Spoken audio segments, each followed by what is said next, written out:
What's going on? It's your boy djTLM. You're tuned in to djTLMtv. I want to talk about a question that I just saw in the comment section right here on YouTube, and this has to do with counting music. Now, I don't know if you've ever seen my original tutorial called Beats, Bars, and Phrases, How to Count Music.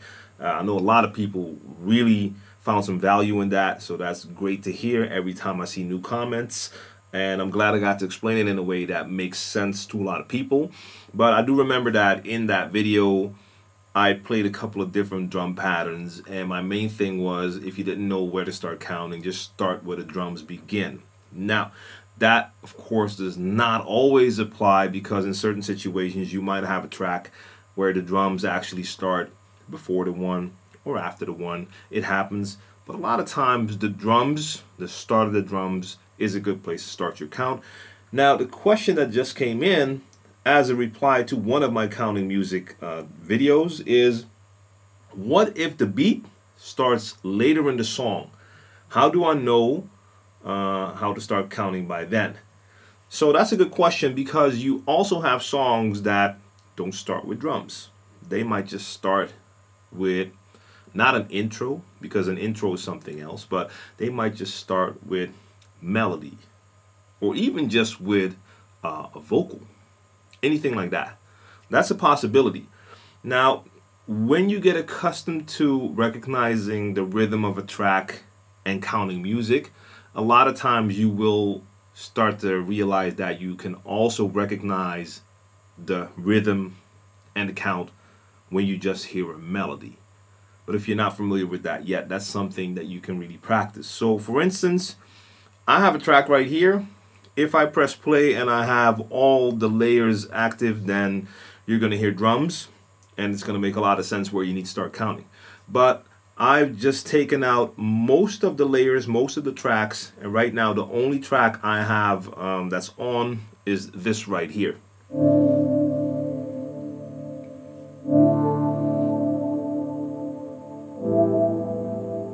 So a track could start just like this. No drums, no vocals, nothing else.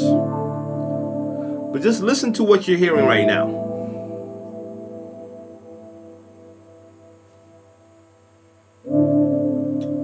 First thing you can notice is there's a pattern already, because there's a certain melody that's repeating.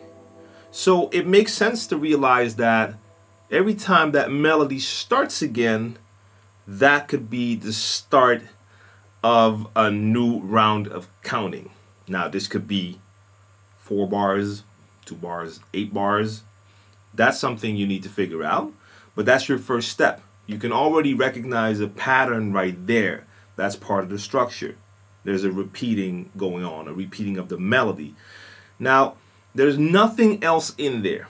No percussion, no shakers, nothing. So it's only that melody. But even if you're only hearing that melody, and you just try to follow the melody, it might also give you a sense of what the rhythm could be. So let me just play that again. If I'm hearing this,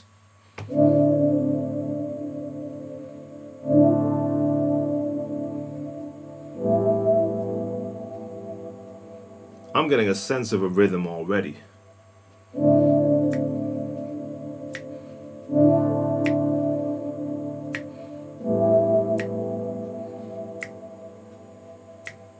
I'm going to try it. 1, 2, 3, 4. 2, 2, 3, 4. 3, 2, 3, 4. 4, 2, 3, 4. Got it. I actually used that melody because 3 of those tones right there started or came in on a count. First one came in on the 1 count. 1, 2, 3, 4. 2, 3, 4. 2, 3, 4. And the last one, there's no sound, but if you continue to count, it adds up. So that could work. Now, it's going to be different for every melody. Some melodies might not be as on beat as this one is, but to my ears, and maybe it's because I have more trained ears. Some of you have been counting for a longer time. You'll have those trained ears as well. you can just recognize, okay, there's the pattern. I think I can understand the count. So let's see if it's, I already know that it's correct, but let's just do it again, and then I'll add the drums. 1, 2, 3, 4, 2, 2, 3, 4, 3, 2, 3, 4, 4, 2, 3, 4, 2, 3, 4, 2, 3, 4,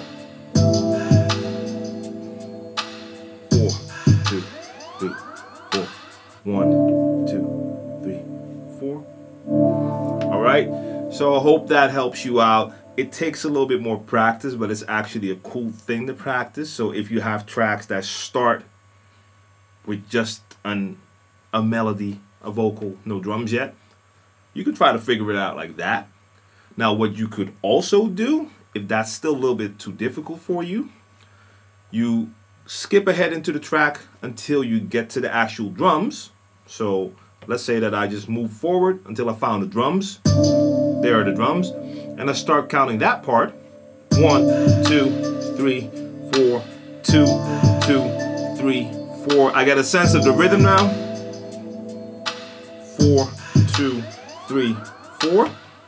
Once I've done that, I could go back to the beginning of that track, and now I already know the rhythm and how I should be counting, and then it becomes easier to realize that, hey, I can apply that count to the beginning as well. So imagine if you're doing a transition and you run into a track like this, you just skip forward till you get to the drums.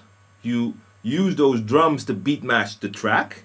Once you have it in sync, you can take it back to the beginning, and then you can count how many bars of melody you have at the beginning and see if you can use that part in the transition. I mean, this is where counting is so essential. Once you start to understand that and you start to see the structure of tracks, you can start figuring out in your head how you're going to do a transition. So if that beginning melody was only 2 bars, or let's say it's only 4 bars, and then the drums come in, and you're going to do a transition, but it is an 8-bar transition, I could loop those first 4 bars so that they go on for 8 bars.